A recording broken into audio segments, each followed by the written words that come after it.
One glove high, one dream loud, no doubt. Crossroads boxing from Yorkshire.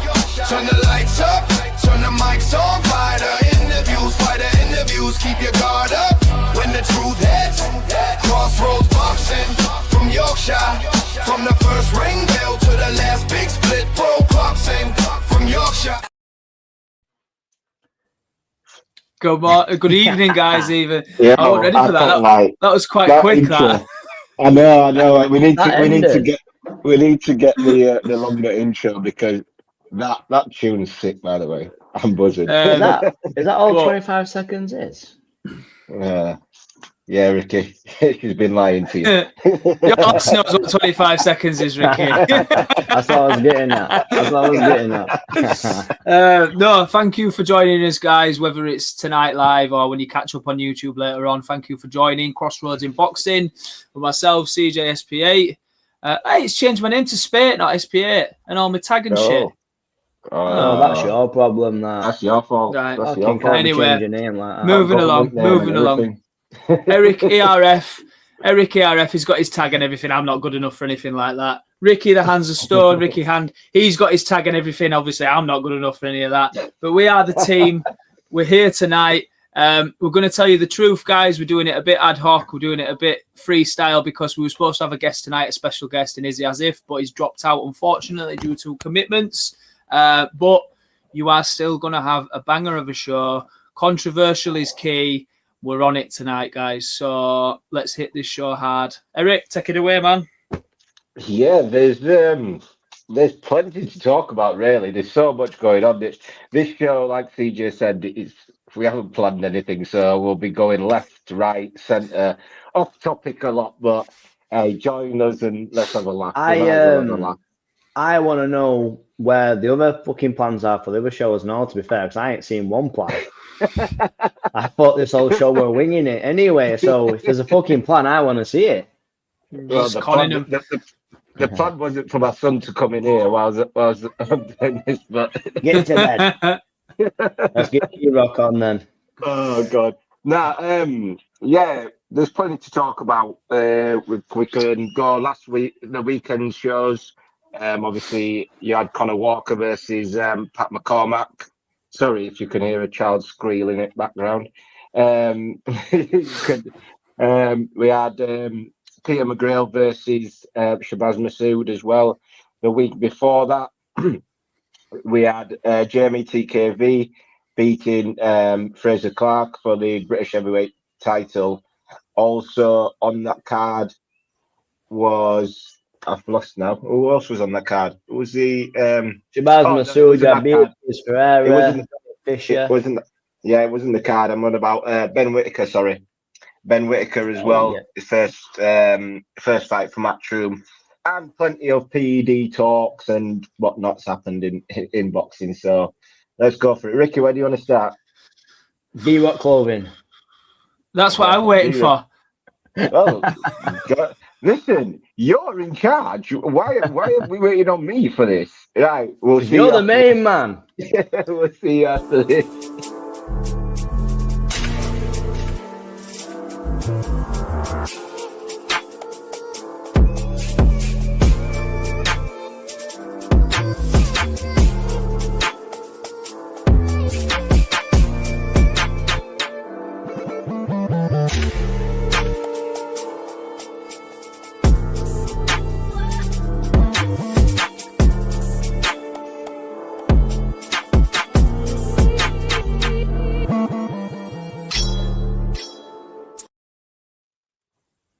What the fuck is that? Somebody fucking call the Why is he doing that? Lock him up.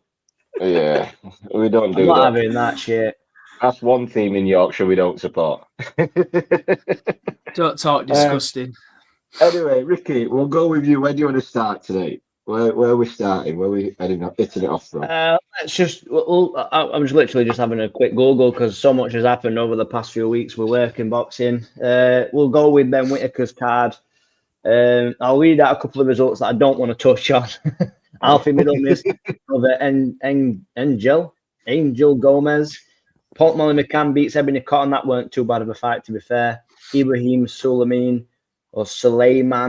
stops Nico Ogbaid, but then Zelfa Barrett gets a good win over Liam Dillon. Points victory looked pretty good. Let's start there, Eric. Yeah, Zelfa looked really good. I like Zelfa. Can you hear him in the background? No, Yeah, can't no. anything. I'm laughing at any time Ricky fucking pronounces something. It's so Yorkshire, isn't it? Suleiman, Cotton. Cotton's been like a Russian. Cotton didn't box spell. Oh, Cotton. Cotton didn't do too bad. It was good to see Zelfa back. Yeah, good performance, polished. He looked well. Moved up in weight. I don't think Joe Gallagher was in his corner for that fight. I think he was there, but I don't think he was in the court. He was in the corner for that fight. But yeah, good performance from himself. Like I said, he's one of my favorite fighters. I've watched him since his debut, even when he lost to Clarke. I think that was the first time he got dropped as well in that fight. He's come back, done well. Unfortunately, at world level, he just came up short. But it's good to see him back. Looks flowing. What I've realised though, that tick seems to have gone away as much, because he had that tick where he kept, like, you know, when he was thinking, he always flicked his neck, and he didn't seem to do it as much this fight. But yeah, punch selection really good. I felt like he could have used the uppercut a bit more. It was there for him to use. But yeah, good performance. On to the next. See if he can step up in level and move on. Where, CJ, I don't know if you caught the fight, so you don't have to answer this question if you don't want to, but where, after that win, looking sharp, boxing well again, looking like the Barrett of old, do you think he can elevate to the status he wants to get to?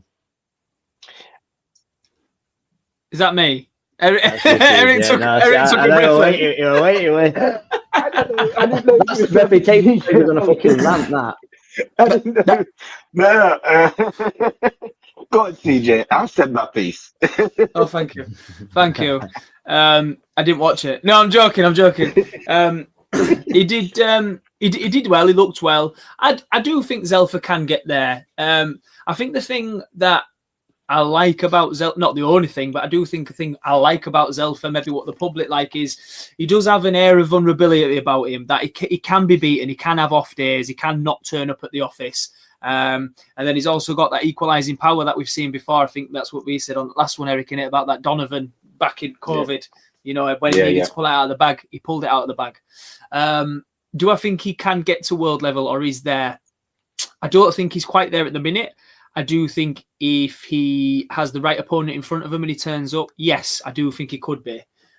Is he ready for a world title shot? No, I don't think so. I think he needs to be tested higher, at a much higher level, slowly, breaking him in. He's had a lot of fights under his belt now, Zelfa, but he's still not at that level for me. But he has improved under Gallagher, definitely. Yeah. We'll move on then. Aaron Bowen, he got the split decision loss against Tom Colin. I don't recall catching this fight, so I might not have actually seen this one. Eric, did you catch that fight? No, I didn't. I was in and out of that fight. It was on, but I was in and out of it. I know it was good fight because my Twitter was going off in a group chat, but I was in and out being a parent, and I wasn't really. Cameron Vong then against Gavin Gwynn, majority decision draw. I think Cameron Vong got the winning scorecard. I don't know if I even scored that fight, so I'll have to take a look. But I enjoyed that fight. I thought it was really good. Good clash of styles. I know they fought before, I believe. I think I was favouring Vong a little bit, but what do you guys make of that fight? Go on, Sage. Yeah, they have fought before, and I do think I had Gavin Gwynn up. I remember, I think it was like a year to the day, or just before a year to the day that they fought. When they fought, does that make sense? November last year. Yeah, my Facebook post came up the morning after, and I'd put fucking robbery. Gwynn's been robbed or something like that. So I obviously had Gwynn up then. I had Gwyn up again on this one. I thought it was close.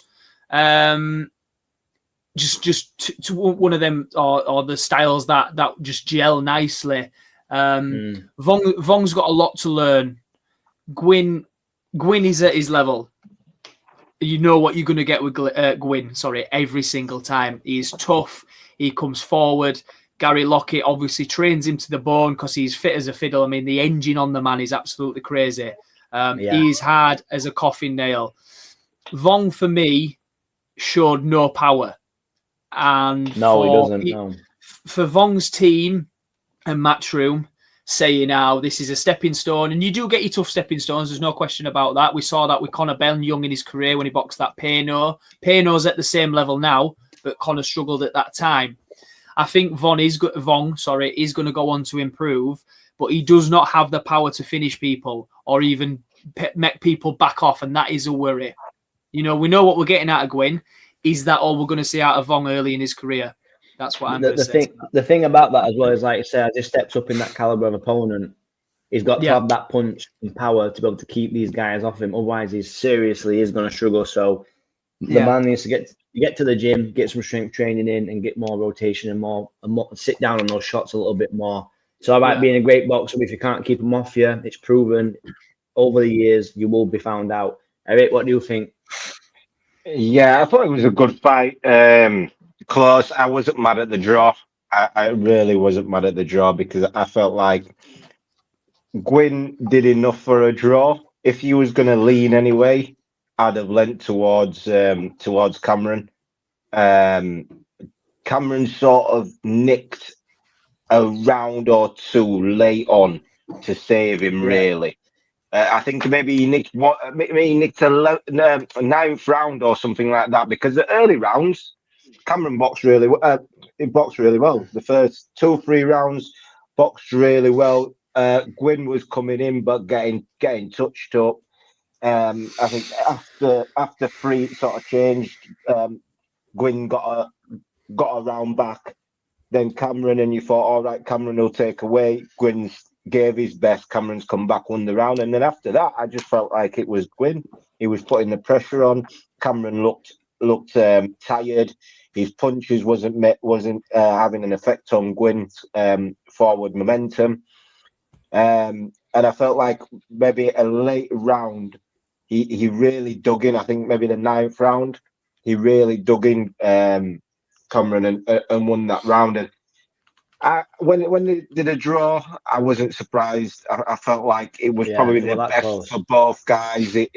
In that, it was the best outcome for both guys, in my opinion, for what they put out there. If you've not got power, you've got to be able to outbox these kids, and your legs need to be strong. And Cameron Vaughn, he struggled late on in that fight. The second half of that fight, his legs, he was treading in mud. It seemed like his legs had gone. He was there to be hit, and it wasn't as if like he was standing and trading too much. It's as if Gwyn was just mowing him down, and he couldn't get away. It wasn't a choice of his to slug. Go on. The problem is it's all right having, like, you don't need the knockout power. You don't need to be finishing every fight that you come across if you can box as well as what you can box with as Cameron Vaughn. But if you don't have that sting that you're going to make fighters respect you, like Devin, if Devin Haney didn't have that sting, people would just walk through him. The come forward fighter would just walk, eat his shots, and then try and get to him. So your job needs to have something. Otherwise, you really are going to struggle. Or you've got to be that good. You've got to have that much energy. You can just zoom around and run around that ring all night long. Performance by both fighters. If like you said, if that result would have gone Vaughn or Gwyn, you'd have probably said controversial. So the draw probably is the right decision. CJ would have Gwyn. I sort of watching it, not scoring it, favoured Vaughn. Eric Vaughn. There's a couple of comments that like both fighters. So it was a great fight, boys, and a good jealous styles, and that fight does deserve a trilogy. The main event is the Matchroom Showcase debut bout for Ben Whittaker against Benjamin Gavazi. There's not really much to discuss. We didn't know what Gavazi was like. We kind of knew he's just going to be one of those records where he's built an undefeated record abroad. He's not really being in with anyone. It looks impressive. Ben Whittaker just comes out and just absolutely zooms him. I think the highlights of that fight, the ring walk is longer than the fight. Yeah, it's the greatest Kraus ring walk, isn't it? It's one of those where he needed that.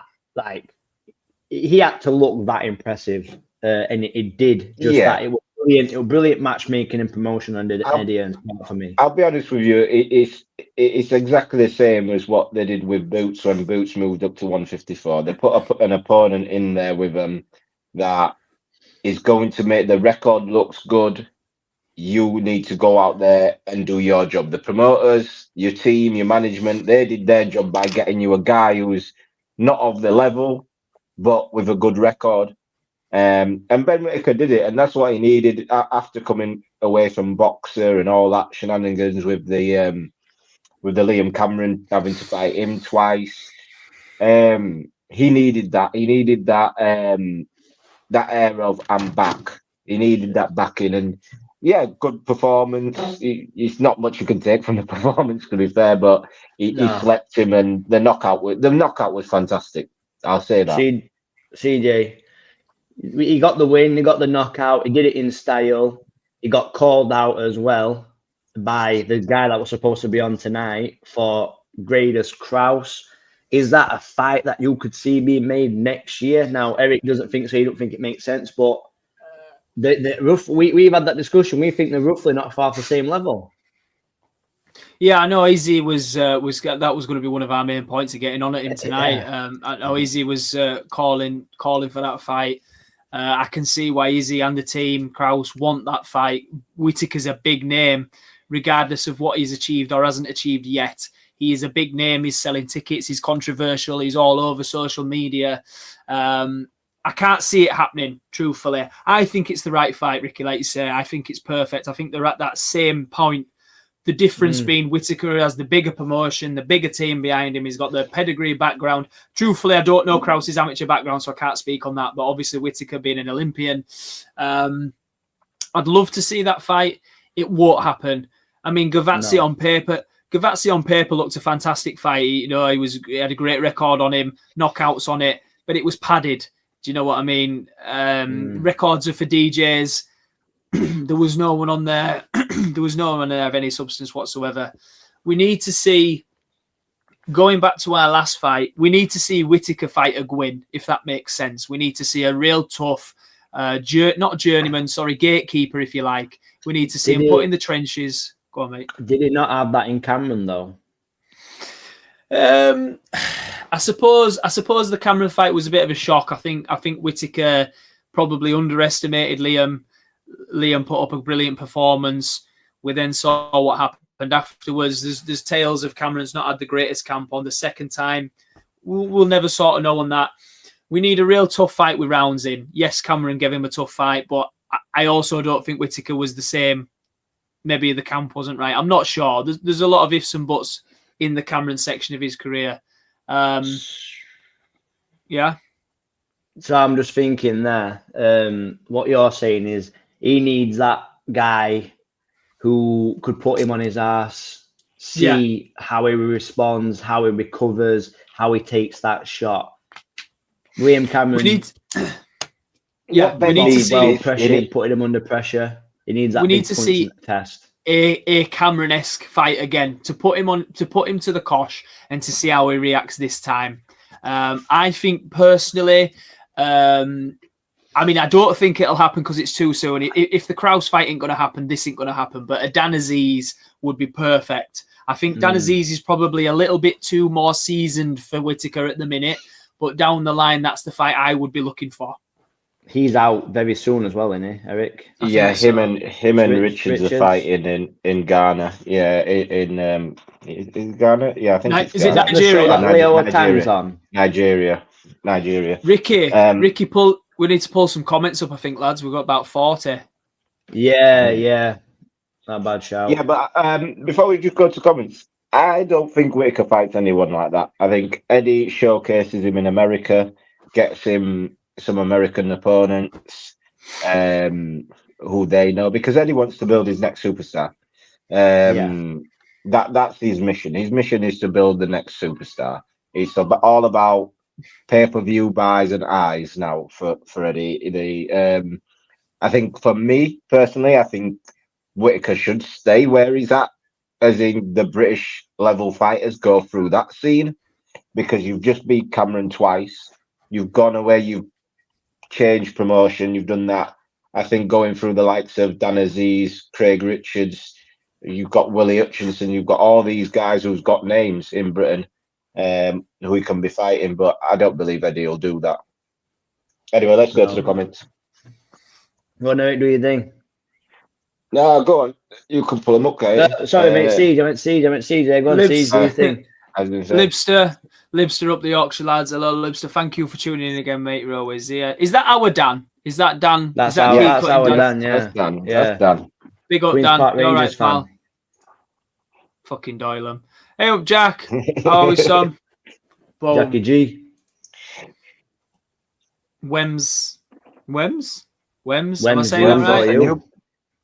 That's a new. Is that new commenter? Thanks for tuning in, Wems. We appreciate it. Thank you for tuning in. It means a lot.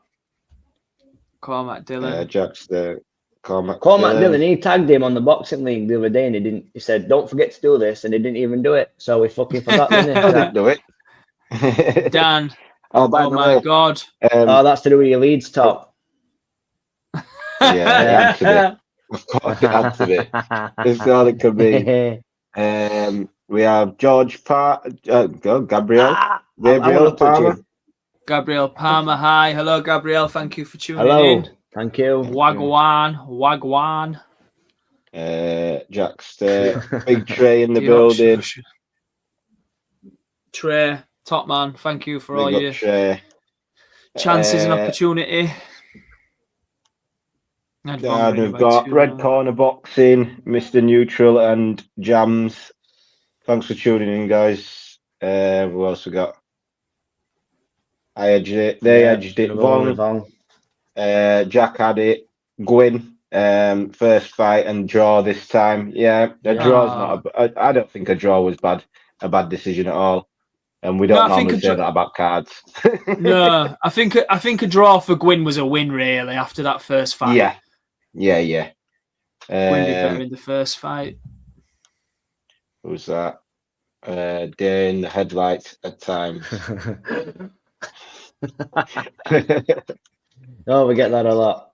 You need to be able to have something to get that respect. I think he's on about the power. Yeah, you definitely do. Yeah. Dan says Ben Whittaker's performance is class. Sonny Edwards had 0 power and was world champion. Yeah, but Sonny Edwards was five stone wet through. Sonny Edwards was world class, Mr. Gladman. World class. And is Whittaker real one or a hype job? Let me just jump on this one, lads, quickly. Do you? I read today that the talks that he's already in signings for Josh Buatsi fight, Whittaker. There's a comment about this further down. Buatsi. He ain't fighting. I spoke to Buatsi's manager, and I've seen Eddie's response to what Eddie got asked about it, and he basically said, "Well, our plan is to showcase him in America."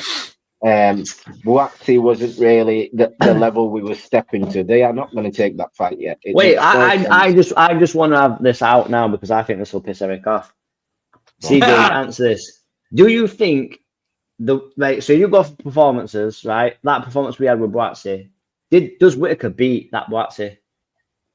From the other night? From the other night, yeah.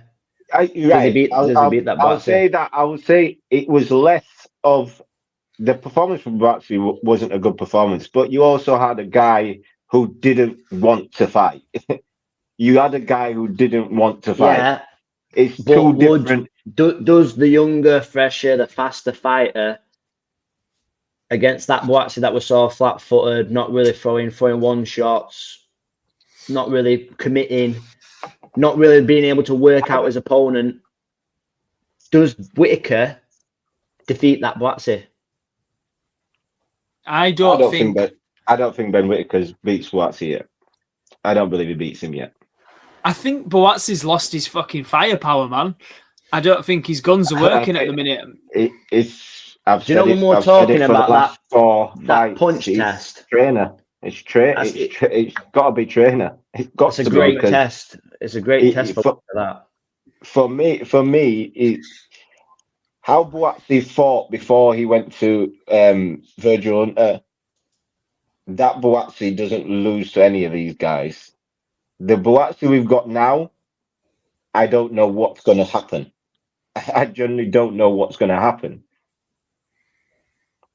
I'll put this into the ether and the algorithm of you socialites and all this into the internet. That Whittaker knocks out Zach Parker, because I believe if Josh Buatsi was boxing with his firepower that he used to in his killer instinct, he would have knocked out. That way round, I can agree with that. But if you're saying that, and how close that fight were, and you're saying Whittaker smokes Parker. Yeah, but it's on how the fighters fought. It's on how the fighters fought. The way Parker fought, I don't believe that that he would stand with Ben. He fights out. Ben would just chase him down. Ben would chase him down and stop him. But actually, that's what he should have done. I don't know why his corner let him be so patient. Just keep following him around. I'm not sure what happened, but Parker's performance in that was just non-existent. Taking a knee 7 times in a fight is ridiculous. No, I know what you mean, and I know what you're saying, but I don't think the performance from both of them wasn't good. No, it was shocking. And I can see what you're saying off of that. I don't know what I can see saying off of the performance, but that performance, I don't think Joshua Buatsi fights like that. That's not how he fights. And Parker I don't know what Parker. What I'm saying is you see it, and this is the beauty of the showcasing fights that Matchroom can do, because 1 minute you've got Liam Cameron making Whittaker really work for a win, really struggle. All of a sudden he became a quitter. He were getting pegged left, right, and center. Now, that's he gets the win over this Gavazi, who very strategical, great performance and good win.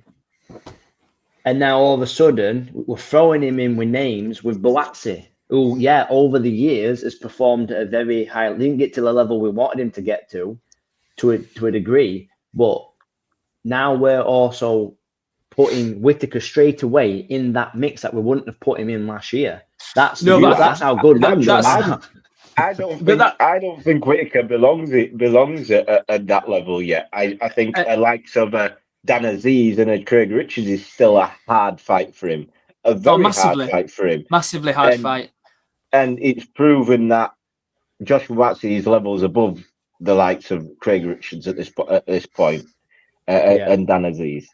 So for me, like, I get what you're saying.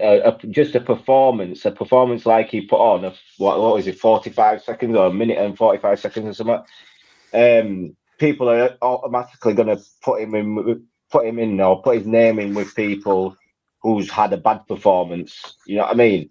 But there's different levels. I think Ben Whittaker certainly can fight. Will be able to fight at that level. I just hope match him tough up until then. So he's in, proving himself each time. Maybe you can take a tune-up fight or whatever, but put him in fights where he's proven himself so his stock gets bigger. And then every time you say, oh, well, will he beat this guy? Let's see will he beat that guy. Because I think Dan Aziz, Craig Richards, anyone like that at British level, he should be fighting because they're a step up from Liam Cameron. Right now, then. Go on. I'm just going to say, right now, CJ and Eric, both of you, who would you like to see Ben Whittaker fight next? Go on, Eric. Winner of Richards versus Aziz. Yeah. Siege. Winner of Richards, Craig Aziz, or who's Hutchinson fighting? He's fighting I don't. Ezra Taylor. Ezra Taylor. Winner of Hutchinson Taylor's a good fight for him, or if not, Kraus. Gotta be. Yeah, he's or fucking... maybe they've been sort of chasing tail with this Waxy fight. Zach Parker, maybe. I hope Izzy can get Kraus in with one of these British names, because if he's calling out Ben Whittaker, like I said before, Eddie and Ben's team, they are not going to entertain it, because as good as Kraus is, he hasn't got a name. He hasn't got a name for Ben Whittaker to go out of his way to fight him. Ben Whittaker's already done that once. He's already done that once, where he's gone and fought somebody because they're calling him out, and it was that, what's he called? What was it? Was it that Nigerian guy who fought the other time? Other week. Yeah. I can't remember his name. Who slapped the egg? He must slap the egg on the figure, but he's already done that once. They're not going to do it. Eddie ain't going to do that. So I'd like Kraus to get in with one of these British names, the likes of Ezra Taylor, Willie Hutchinson, any of those guys, or even for Ben Whittaker. I feel like Izzy and Kraus to go after those names, because if Ben aren't going to take them, you taking them and beating them will make people want Ben to fight you. That's the aim of the game. If the guy isn't gonna, if your name isn't big enough for the main guy to fight you, go and fight the people, the guys that everybody wants the main guy to fight, and he's not. So fight Dan Aziz, fight Craig, fight Willie Hutchinson. You beat those. Ring walk with you, everything you're doing, that will become big, and people will want to see you in with Ben Whittaker. Because I also think Matchroom are taking Ben Whittaker to the States. I don't think Ben Whittaker will be based over here. Two things. One, I'm just reading through comments on my own. Hi, Mum. Thank you for tuning in. And Mr. Neutral, I'm a cut man, mate, so I got to be backstage with Dave and Sonny other week, just to answer that question. CJ, you know you can click on comments, can't you? You can click on comments, can't you? Mine can't load them up, no. I'm on Shall we move on? Shall we move on from Whittaker, because he's doing me head in now? Yeah. We'll go on to TKV during the same night, we had the BBC show. Read out a couple of the results here that I wanted to. I didn't even get to watch any of these fights on TV. I don't think neither. Jack Massey got a TKO win. You got Brandon Goldsmith again on points. Bobby Dalton lost on unanimous decision. Francesca Hennessy won on a unanimous decision as well against Fabiana Batiki. She called somebody. Fuck off. She called somebody out. Was it Shannon Courtney after the fight? I fancy that. I fancy that fight a lot. Yeah. Who would you have? I think Shannon Courtney's with MVP now, so, and she's fighting on Friday. She's fighting on a Thursday night or something, or Wednesday night. Yeah, she is on YouTube, I think. I think Shannon Courtney's got a lot of vulnerability about her. I believe, I may be wrong here, I'm digging this out of the old memory bank. She boxed that Rachel Ball like years ago. I thought Ball beat her to a team, and I mean, like, hammered her all over. I think Shannon rides a lot of her name and how much promotion she's got. That's not disrespecting what she's done in the sport, but I do think if there's anybody to get beat, Shannon could be. And I think Fran Hennessy has improved leaps and bounds, absolutely leaps and bounds. And I think she's doing a great job. I mean, everyone was excited about Michael Hennessy, but Fran's actually smashing it. Yeah, I actually watched her fight. Her footwork is so good. Hand speed, very quick. She's flashy in the ring. She likes to entertain. You can see that. She enjoys it. She got beat by Rachel Ball. Yeah, she did get beat. Courtney did, Courtney, she lost the title to Rachel Ball. Did have a rematch. She beat Ebony Bridges as well, actually. And that's where I was about to go on to that. The reason why Shannon's got a name is because her and Ebony had that beef before for a few fights when Shannon first turned pro. Then they fought. She beat Ebony. And Shannon, to be honest, she should have done a lot more in women's boxing than she has, but as she had mental health issues and stuff like that. She fell out of love with boxing. She stopped boxing for a while. So that's one of the reasons why she's here right now. She's with Jake Paul. Jake Paul signed her. She's fighting, I think, on the 16th. I think she's fighting on the AJ versus Jake Paul workout. I think the workout. The workout. She's fighting on that night. They've got 3 fights on that night. That's good. And she's fighting on that night. Ebony Bridges is back as well. She's just signed with Jake Paul and MVP. She's back on the 3rd of January in Puerto Rico. I saw that today on her YouTube.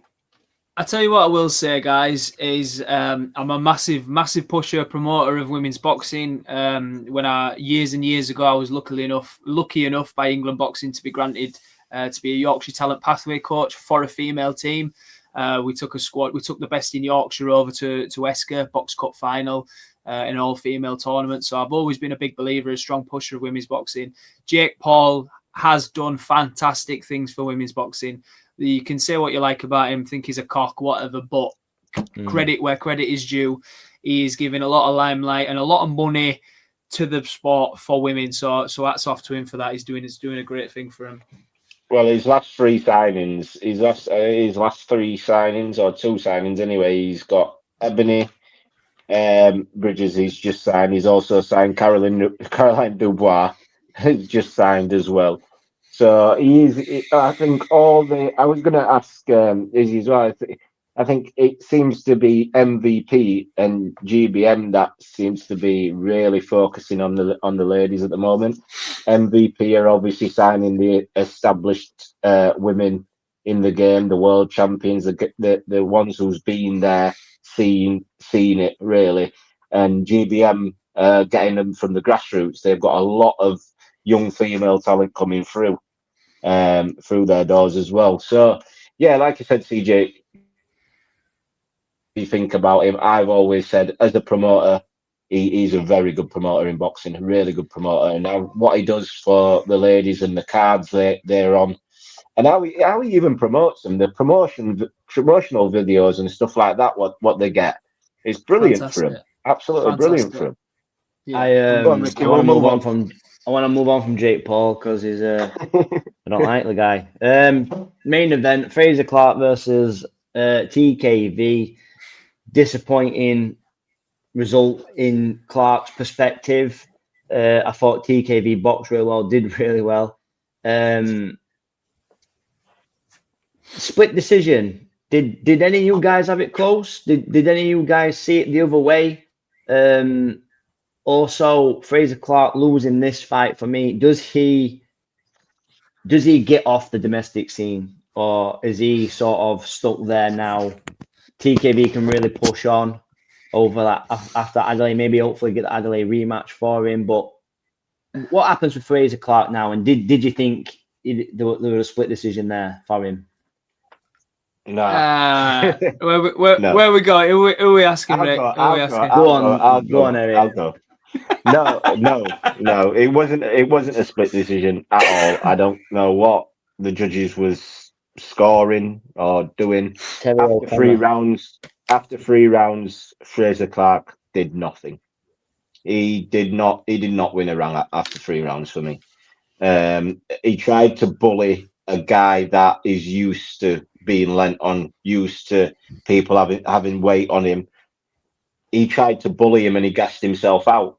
He was on the inside throwing body shots with Jeamie. Jeamie was throwing 5-6 body shots in close. Clarke was throwing big hooks to the body.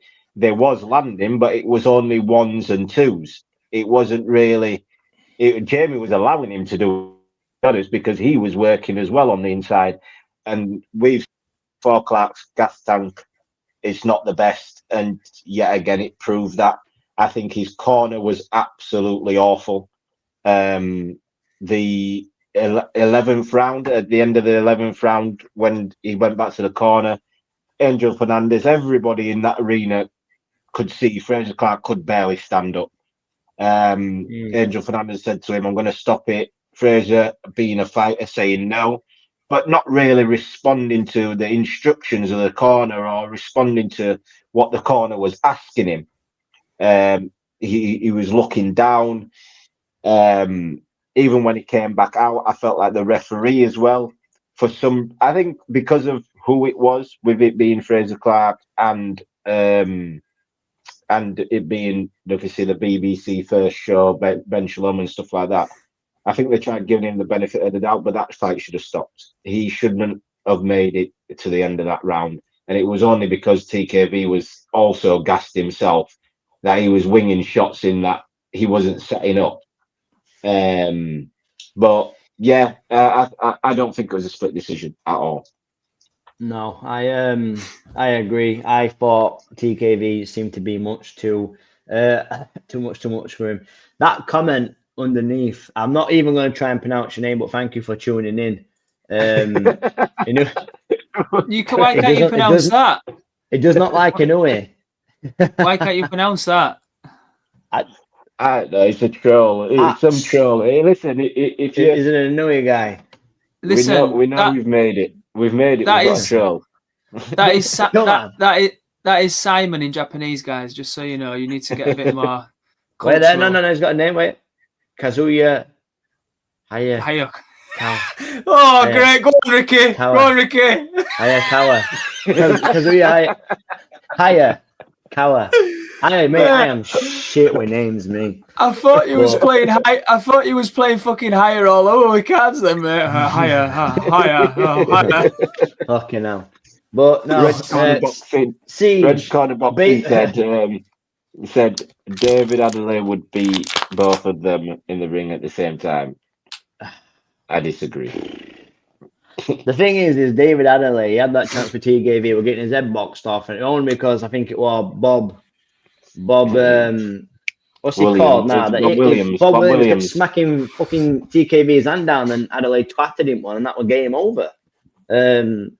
Adelaide, he's got a lot to prove for me. I'm not too keen on him. But yeah, we've got to wait there. Kazuya, I think pound for pound. Oh, this guy's Eric troll. This guy's Eric troll. Yeah, he's gonna get snapped soon. Right, boys. Go on. Mr. Hayakawa. Konnichiwa. Thank you for joining us. It's good to see our podcast has reached Japan. We're finally getting international, boys. I seriously hope he's Japanese after that. Frazer Clarke got robbed, if you ask me. I think he won every round. Listen, Eric, no. I've been accused of giving TKV stick in the past because I have given him stick in the past. He's not entertaining. I don't enjoy his fighting style, but credit where credit is due. You sound like Eddie Hearn. I wish I had his fucking bank account, mate. That's for sure. I'll tell you what, though. TKV managed to win a British title. TKV. Delicious didn't manage to get to his second fight. I'm going to ignore that. I'm going to go into he's going to get two compliments from me. He won his British title and he boxed well, and he's got a great set of tits on him. I'll give him. Oh, he has got titties. He has got titties, right? Frazer, the original question of where Frazer is now, I mean, his gas tank is fucking horrific.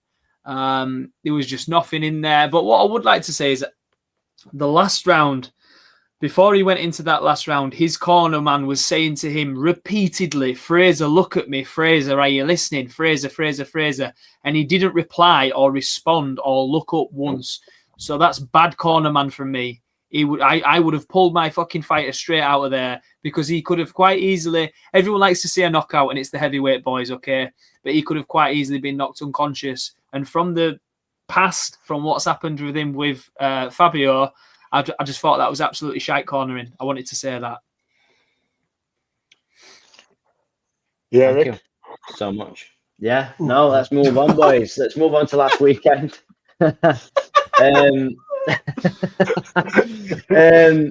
the Shabaz Masoud and Peter McGrail card.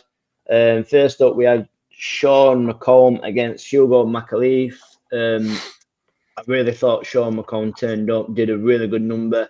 I have not really seen somebody so naturally cut off the ring as well as what Sean McComb doing was on that night. McAleef couldn't get away from him. There's not many fighters. We were going about fighters cutting off the ring and being a pressure fighter. McComb was not a massive puncher, but he cut the ring off, bullied McAleef. His shot selection was near enough punch perfect. He was so accurate. His shots were stinging. I was really impressed with him. I didn't know much about McAleef. He was the only Monte Carlo fighter on that card. What did you guys make of it? I thought Sean McComb did a great job shutting him out. I didn't watch the first fight of the card. I missed the first one. I thought Sean McComb did fantastic, but I don't want to read too much into it because I don't know how or didn't know of McAleef before. And again, I know we said this, Ricky, on the phone the other day. It was quite a strange card to be at when there was only McAleef that was actually from that area, if you like.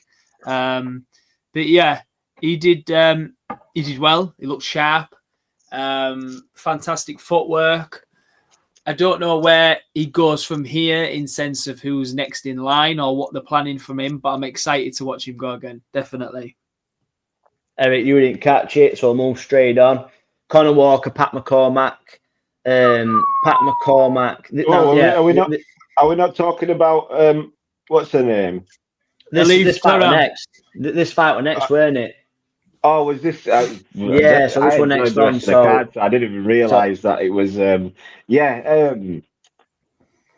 thought McCormack. Go on. Sorry. I thought Pat McCormack boxed really well in the first couple of rounds.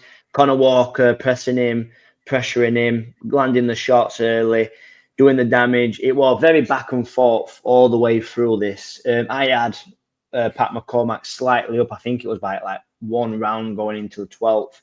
Boom, exhausted, takes a big punch through the ropes. It's over. That's all she wrote. Pat McCormack can come back from this. It's a great performance by Walker and a great win for him against an amateur pedigreed fighter. I know we've seen a few comments where they say amateur pedigree doesn't matter, but for me, it gives you a great foundation and great building blocks to be able to push on with your professional career and advance to the next stages in that career a lot earlier than most can. Conah Walker did really well. What did you guys make of that fight? What that performance, Eric? Yeah, really good fight. Really, really good fight. Both men, to be honest with you, deserves the plaudits for how that fight went. I said in the group chat, not group chat, my mate messaged me saying, what did I make of it? And I just said experience. I think experience won Conah Walker that fight. Pat McCormack did really well early. But what I liked from Conah Walker, which is exactly what I wanted from Echo Esserman with Jack Cattrall, was make the boxer work. Make him work early. You are not going to win the early rounds. No matter what you do, you're not going to win. Unless you land a big shot, you're not going to win the early rounds. So as you're losing those early rounds, make them work. Make the gas tank. Lower the gas tank a little bit, work the body, keep them moving, make them uncomfortable. So when it gets later on, as good as boxing skills as you've got, you haven't got your legs to help you. You've then got to stand there. And I thought Conah Walker did absolutely brilliantly. The first few rounds, I think 3 rounds in, Pat McCormack was boxing really well. Looks like he was on his way to just a nice boxing performance. But when it became a scrap, he stood there and fought as well. He didn't shy away. So, yeah, for me, I don't think you can take anything away from Pat McCormack. He'll definitely come back. I'm looking forward to seeing him fight again because I think the skills he displayed in there, even the heart as well, because he was hurt quite a few times in there, especially late before the knockout. And he stayed in there, he was fighting. But fair play to Conah Walker. It's a well-deserved win and a good stoppage, another one for him. And it just shows when fighters have been through the fire, they know what to expect, and I don't think McCormack knew what to expect, but he will do now. I think that's a good learning fight for him.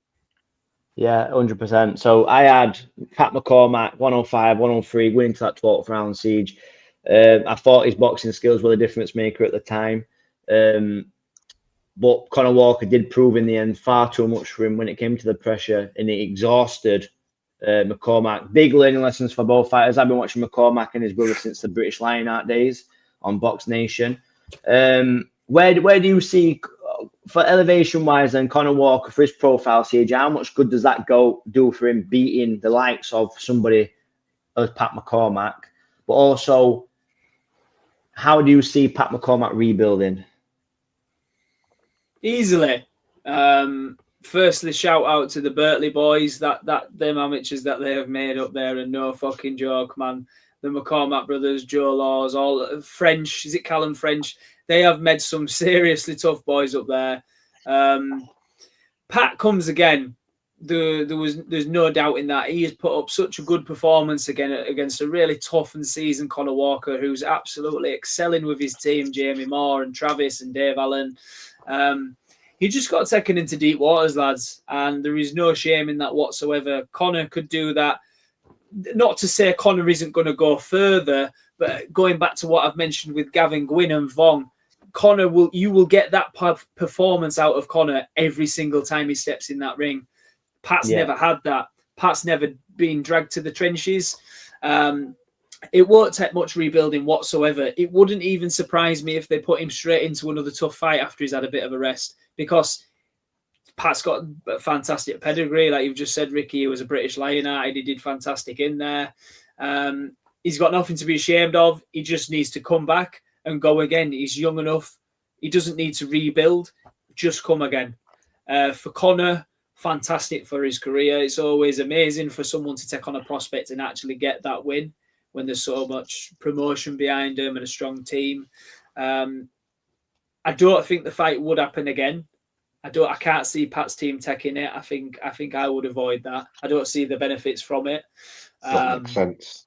It doesn't make any sense. No, it doesn't make sense. It doesn't. It's the same thing. It's the same thing with Johnny Fisher. I said that the Johnny Fisher taking the Dave Allen rematch. Oh, although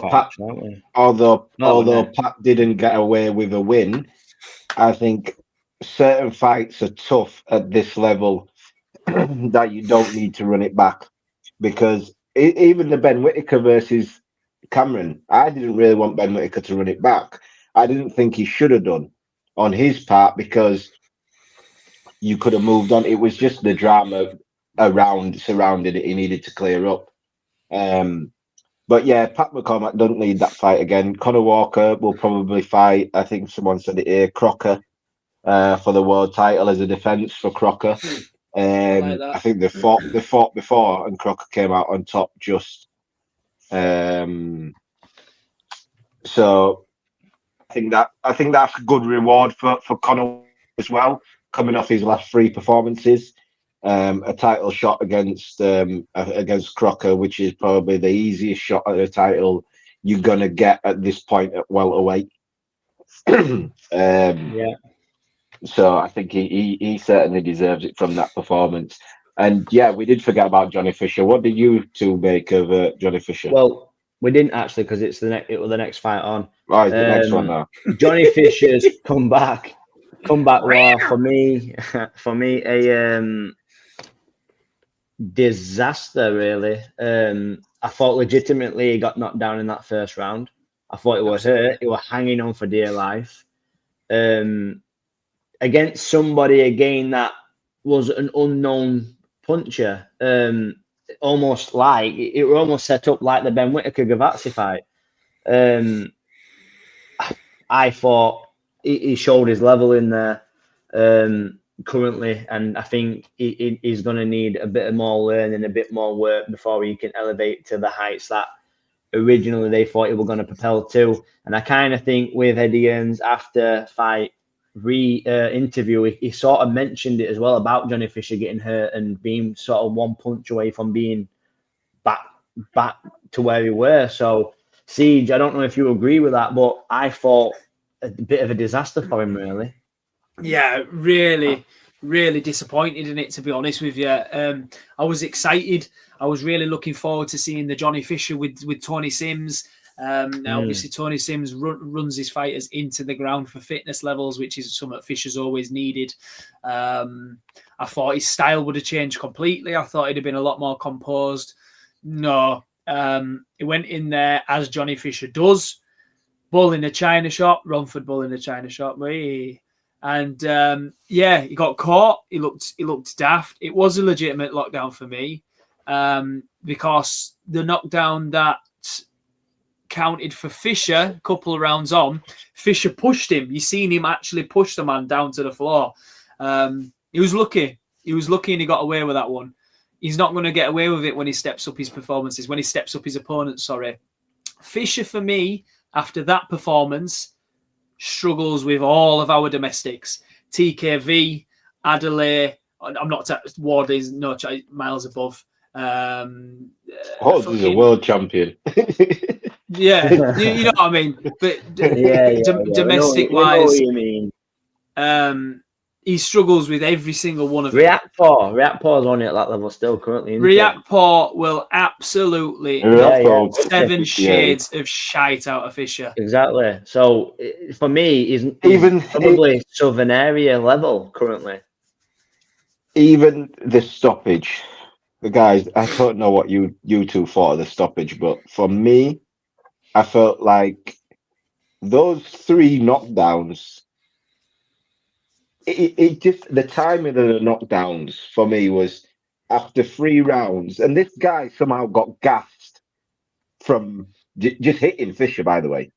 I don't know why. Fisher was hurt, and this guy said he was gassed. Didn't make any sense to me. The 3 knockdowns were soft shot, wasn't big shots. That I felt like that kid took bigger shots in the first 2 rounds. Way bigger shots in the first 2 rounds from Johnny. Johnny Fisher at this point, he said it himself. He's he's Romford United or whatever it is. He's always going to have a fan base. He is a likable character, a likable person. So he has got a fan base that'll follow him anywhere. But I think the dreams of being a British heavyweight champion, yeah, those dreams are a bit far away at this moment in time. A little bit out of reach at this moment in time. I'm not going to say he can't get better, because he can go away, come back with a better performance next time, and we'll all be sitting here like we have with Ben Whittaker saying, "Oh, what do you think Johnny Fisher does with this person now?" So yeah, the performance, it wasn't the ideal comeback fight for him. It wasn't performance, should I say? It wasn't the ideal performance. He got out of it. He got the win. He moves on to the next. Hopefully, he puts on a better performance and learns a bit more. But his chin is very suspect. And at the heavyweight division, you can't be struggling with a chin at the level.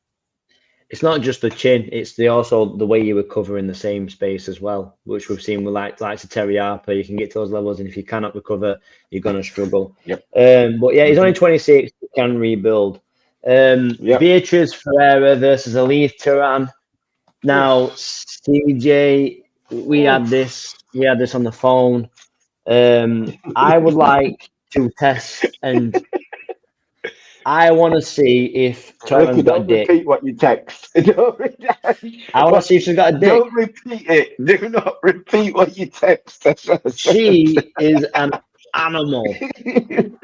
She is a main Khalif in the Olympics. She is brutal, man. Like, fucking hell. She was swinging for the fences. This girl had no defense, all offense. Like, no. Her trainer must have just said to her, "Don't worry about punches. Swing. She can't hit you. Just can't hit you if she hasn't got a chance to punch." So no, man. Swing. Swing. I expected her to gas out. I expected her to gas out. I really expected her to gas out and Beatrice to start picking her apart. But I don't know how she managed to still carry power. The amount of shots she missed, and it's not even only like you missing shot. they were heavy shots she was throwing. She was swinging herself around as she was missing certain shots. Yeah. so that shows how hard she was swinging. So imagine getting hit by him, and she just didn't get a chance to throw back. She was swarmed. She was beat up, and that was it. Turam reminds me of watching Wilder back in the day, of those swings that come in. Yeah. Firstly, man, I mean, Beatrice is a fantastic fighter, man. Really well schooled, quality in the ring. I speak firsthand. Eric, you've been in the ring. Ricky, you've been in the ring. I'm sure half of our viewers have either boxed or have been around the sport. Okay, I've been involved in boxing since I was young. Your worst spars, by a long shot, are when someone comes at you swinging fucking windmills because you cannot box them. You're expecting a boxing. You're expecting to be sparring or fighting a boxer like traditional. Hands up. Let's see your pattern. I want to see your pattern. Let's see what we're working with. It's like I tell you what it is. It's like playing football against somebody who don't know how to play football, who can't tackle, but they won't leave you alone. For some reason, your ability, you can take this person on at least 5 times, but for some reason they're still next to you trying to tackle you, and you're like, bro, go away. I've begged you 3 times. I've done this, but you just won't leave me alone. The thing is, as well, with it, like, I think it was like the second and the third round, Siege, like Frazer seemed to recover and box quite well, and probably maybe even picked up a couple of rounds. And then Turan, again, windmilling in, just decimated her. Go on, Siege, finish what you're going to say. Who is going to want to fight her? She's not lucky. That's the wrong word to use. She's boxed for them belts and she's won it no matter how bad or ugly the performance looked. She has got dynamite in her hands. She's reckless in the ring, which makes for fantastic fighting because they do not care when you put them in there. I don't think she'll be fazed by anybody. I know one of the comments here, there it's on the screen, saying Caroline Savers. But she is not going to show Caroline Dubois any respect. Right, no. Mr. I was live for Royal Albert Hall. Fight, that. I was live at the Royal Albert Hall with Claire for the all-female card. When Bodhi Mishin came, right? Bodhi Mishin came to fight. She came to fight and she was shit hot. She put it on Caroline's chest and she sat there and she swung. And every time Caroline landed big shots, she shook her head like a cartoon character and just got straight back in there, right? If just a quick question, CJ, for 1 second before you finish that. Caroline's performance against Bomi Reshin, would Turam beat that Caroline? Because that's what Ricky asked me about. But actually, would that because Caroline gassed? Remember, Caroline gassed. Was like gassed. So if I'm telling you now, right? Any female and that Elif puts it on them, I think fucking any male in that division and Elif puts it on them. Fucking me. She is the possibility to knock them out. What did I can't remember who said it with Wilder of Fury's got 12 rounds to box Wilder's head off, right? Wilder needs 1 second. Elif is exactly that, right? Now she has the world titles. I think people are going to avoid her. But if she didn't win the weekend, nobody would fight her in their right fucking mind because she is the highest risk. She is the highest risk in that division. I'm excited to see her again. Yeah. The thing is, Caroline Dubois ain't going near Turam. There's no need for it. You've just signed with MVP. There's Alicia Baumgardner there, which is a big fight. There's so many names at MVP that she can fight. The problem Eddie has now with Turam is she's a world champion. You can't force anybody to fight her. No. You cannot force anyone to fight her because she's a world champion. There's no man unless the IBF decides to team up with the WBC and an order at unification, no one can force him to fight her. So Eddie's got a tough job on his hand because he's got an absolute killer there. But unfortunately, it's somebody that nobody knows. Absolutely nobody knows her. And these girls who have a profile, who have a belt, ain't gonna want to really risk that to fight him unless it makes money. Unless it makes sense, sorry. The fucking bollocks on that Alif, man.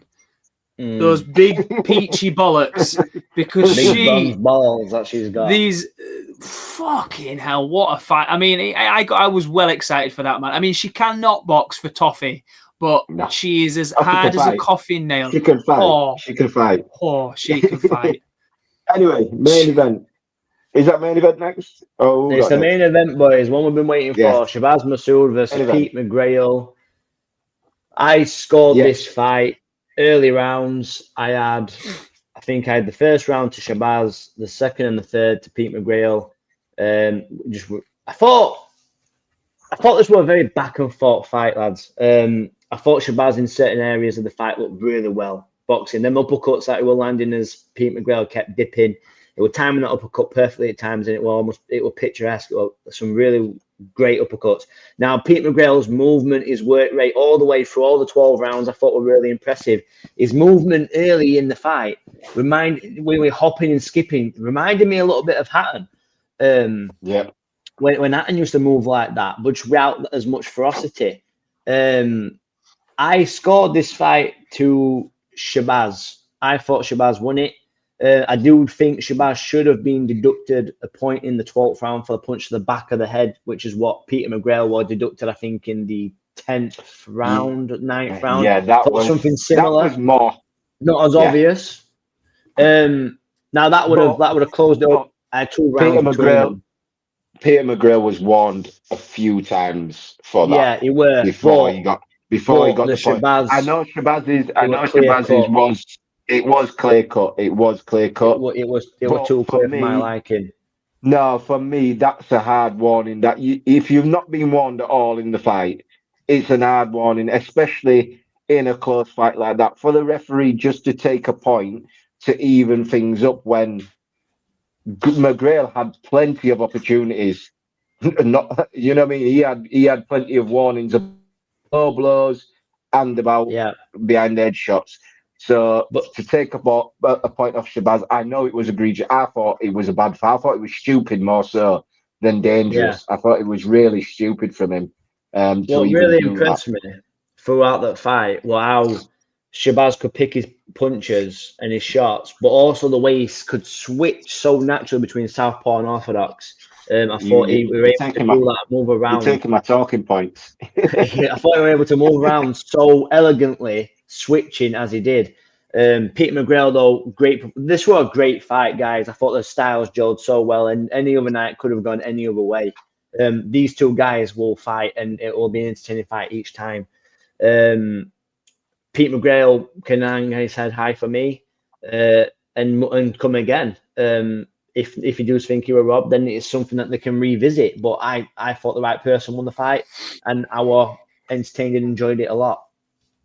I think the commentary on that whole card was the worst part of that card. The card itself was actually good. Matchups, good fights. Every fight was entertaining. What I watched. CJ's going to be 2 minutes. He decided to put his headphones up the camera light, but nice one, CJ. Like fucking antennas, like a little ant watching fucking screen. I know. Let me see if I can do just me and you for now. Can you just put us two up? There you go. All right. Well, for me, the first 3 rounds I gave to McGrail. The first round was really close. Really close round. After the 3rd round, Masoud started to come into the fight. I thought Masoud, he made an adjustment, like you mentioned, Ricky, when switching. That's when he first started to switch, I think the 4th round. He made an adjustment of when he was retreating, instead of fully retreating, which is what he was doing in like the second and the third round, sorry, he was getting caught. He was getting caught as he was pulling back. And he made an adjustment to, instead of pulling back, to switch stance, to switch to orthodox as he's pulling back and throw a counter shot. I say counter shot. He'd switch and throw the left before McGrail could throw the overhand right. And it was a perfect move. He must have used it 4 or 5 times, and every single time he landed clean. Like you said, it was the commentary. Tony Bell used scorecards. I don't understand what they was watching. It felt like the commentary wanted McGrail to do more than what he was actually doing, and they were sort of taking credit away from Masoud for boxing on the back foot.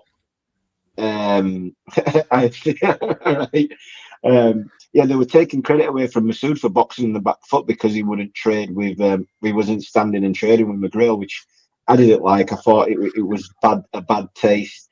Like you said, Ricky, I thought the fight was close. I scored it 114-113 to Masoud.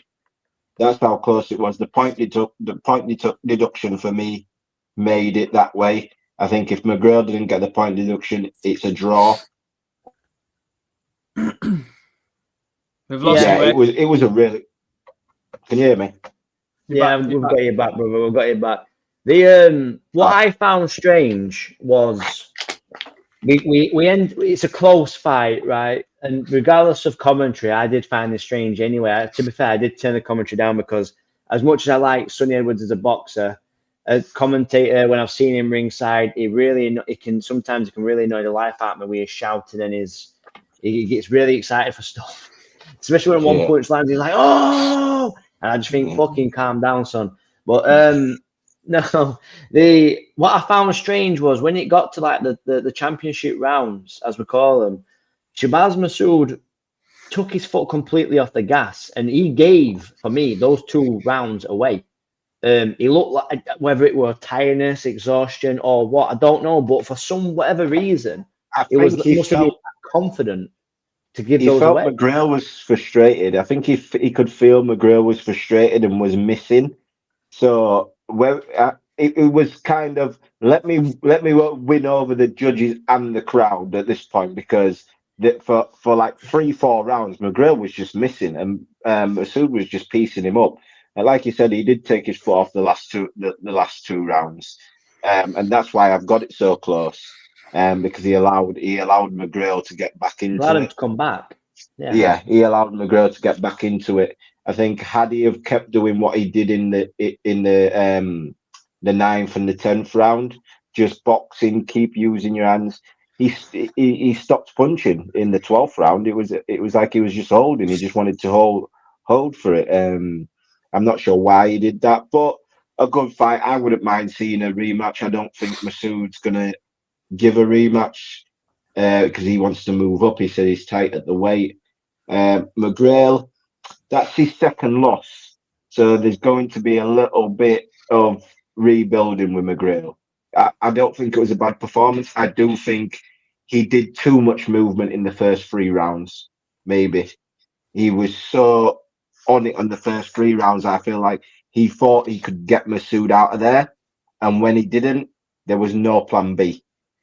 There wasn't a plan B, and he only ended up getting back into the fight because Masoud stopped doing what he was doing. So there'll be a little bit more rebuilding for McGrail, because I'm not sure how he's going to do it with the 2 losses he's got, because both these guys, I don't think he should have. The perception was he shouldn't have been losing to him. CJ, how do you think McGrail rebuilds? Do you think he can rebuild? Where do you think Shabaz goes from here? Yeah, Shabaz. It was a great fight. It was a throwback fight. Really, really enjoyed it. I don't think they'll run it back. Like Ez says, he's definitely moving on up or planning to. I don't think he needs to run it back either for himself. It's a risk. He only let McGrail in through himself, didn't he? Like you say, he stepped off the gas potentially threatening a loss for himself for that. So he needs to learn from that moving forward. McGrail, what is his level? You know, he obviously had a fantastic fight and it was very equal, but when it's mattered, once again, he hasn't come on top. I think in the comments there, I can't fucking do them. I'm on child lock, guys. He needs to be. I'm on fucking child lock, guys. I'm 30 years old and they don't let me fucking. Anyway, there's one up there where it says Shabaz Masoud to fight the winner of, and I think that's probably where we're looking with it. I was impressed by him. I was really looking forward to him because, truthfully, I haven't seen too much of him. So I was impressed by him. I'm excited to now watch him again. McGrail, I really don't know what the promoter or his team, I don't know where they would put him forward for, if I'm being honest. Because he's now got to rack up another set of wins to get back up to that level, hasn't he? Yeah. It's a hard one. Yeah, exactly that. I just want to reply to a comment by Jack. It's not that I don't rate him on the comms. I think he's very intelligent, and I think his boxing knowledge is very, very, very good. He does things that annoy me, and that's just it. I've been at the media. I've been the media sections. Eric can probably vouch for this. The guy does not shut up shouting all night. He just shouts and screams all night. You can't hear it on the TV, and then on the commentators, it's probably a bit more dwindled down. But if you're sat near him, he does not stop. The thing is with Sonny on comms is the way when he started on comms, he was like Polly Malignaggi. He was raw and uncut. He'd be honest, a bit like Dave Allen is now when they put a mic in front of him. I'm honest. I say what I say, and I say what I mean. Sonny now has watered that down. And, was it you, CJ, or was it you, Ricky, who mentioned the amount of fighters Sonny actually works with? Him commentating, him commentating. You can tell when he's not being authentic because he's trying not to be so harsh on a guy that he knows or he's close to because he works with them or works with them. It's so frustrating. The whole card, the A side got all the treatment, and no matter what the B side did, it was sort of a bit downplayed. It was always spoke about. They need to stop going to Tony Bellew for his bloody scorecard as well. Because I'm fed up of seeing his scorecard is as bad as Chris Mannix in America at the moment. I'm fed up of seeing his fucking scorecards. His scorecards are fucking wine. Him and Carl Frampton watch the first round of a fight and they fill the rest of the scorecard in. That's it. I swear to God. Because he's literally every round going, Peter McGrail, Peter McGrail, Peter McGrail, Peter McGrail, Peter McGrail. I was like, what are you watching? Am I blind? I'll tell you what as well. Take his scoring out of it. He's one miserable looking cunt, isn't he? Oh, he is a miserable. He looks like he's had a fortnight in jail before he comes to every single boxing show. He's one miserable bastard these days. Is it Evertonian though, isn't it? They don't do too well. I thought it was supposed to be Anthony Bellew now, and no one was ever going to see him again. Yeah. Well, that didn't last fucking long, did it? But boys, before we sign off, obviously we've reached the end of our tenure, what we're going to discuss. I just want a big shout out. There's a show this Friday. CJ's in the away corner, so he's a scumbag. But Gideon Anabar, who was on our show a few weeks ago, he's fighting in his second. Maybe in his second fight, CJ is going to be in the away corner. I just don't know what he's thinking. But good luck to Gideon on that. I hope he does well. And in both him and his opponent come out healthy. But also Jimmy Joe Flint is back, boys, in a 4-rounder from his injury. We've got Red Johnson, who was going to be a future guest on this show, in his 10th professional fight. And he is one to watch. He trains down at the Ingle gym. And again, he can switch very naturally and boxes really well. And in the main event, we've got Conor and the Barbarian Murray, who CJ has been in the corner of previously and now is in the corner against him. Makes sense. Against Shabaz Masoud. Some good fights on there, boys. Some good local talent. Can I just stick up for myself and say that I'm the house second? I'm not like in the rival camp. I will be in the fucking away corner all night long. And most of the fighters in the home corner, I have been in their corner at some point. I'm not just a turncoat. I'm not just a shit house. For money. He sells his ass. Oh, I do, but that's private. I've got. I do have. We've had over 100 comments tonight. So while you're all still here, I just want to say it was a little. We were supposed to have a special guest tonight, who hasn't made it for whatever reason, but we've still had a fantastic show. I want to say I've sent a lot of messages and spoken to a lot of boxers, trainers, coaches. Oh yeah, shit. Yeah. A lot of people have turned us down to come on. A lot of people haven't responded. Some people have let us down quite last minute at times. I just want to say to you all that when we do reach the heights of like Boxing Hub or IFL or anything like that, because we're having a good laugh, people like it, there's a lot of good conversation. Don't fucking ask to be on our show when we get to that stage. That's what I'm going to say to you, because it ain't going to fucking happen. All right, we're on the rise. Get 3 strikes. But also, red corner, yeah, Maxi Hughes is out as well against the unbeaten Bahadar something, I think. I can't remember his name. 11-0, but I've got Maxi for the win for that one. I think Maxi will do him on points. Max is a great boxer, great experience. We've met him. My wife speaks to his wife, but I'm looking forward to that. I'm looking forward to it all, boys. It's a good weekend of boxing for the local guys. Also, next week, tune in because it's a Christmas special. These guys don't want to do it, but we're going to do it. I've got some. CJ's not a fucking Scrooge, but we're going to. I've got some things in store these guys don't know about yet as well. So there's going to be a bit of a laugh on there. Yeah. And by the way, before we go, just know that I topped the prediction league this week and just gone. I got the highest score. 18 points. Told you so. I told you so. Is that 2 weeks in a row? No, I don't know if Trey got it last week, the week before. I think it's two weeks in a row. Fucking, what a load of shite. Don't forget as well, if you're on the league, get your predictions in tomorrow because the fights are on tomorrow.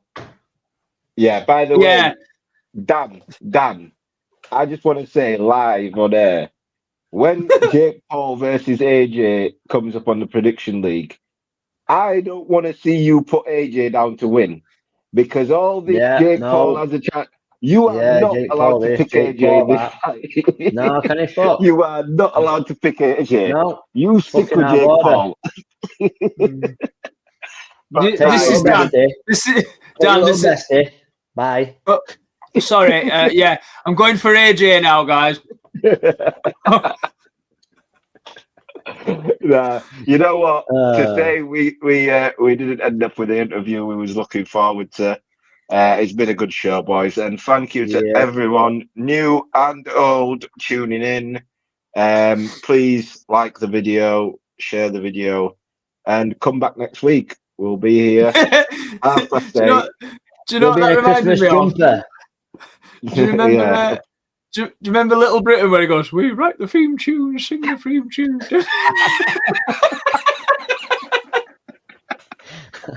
God. On that note, we're out. We'll see you next week, people. Out, one glove high, one dream loud, no doubt. Crossroads boxing from Yorkshire. Turn the lights up, turn the mics on, fighter.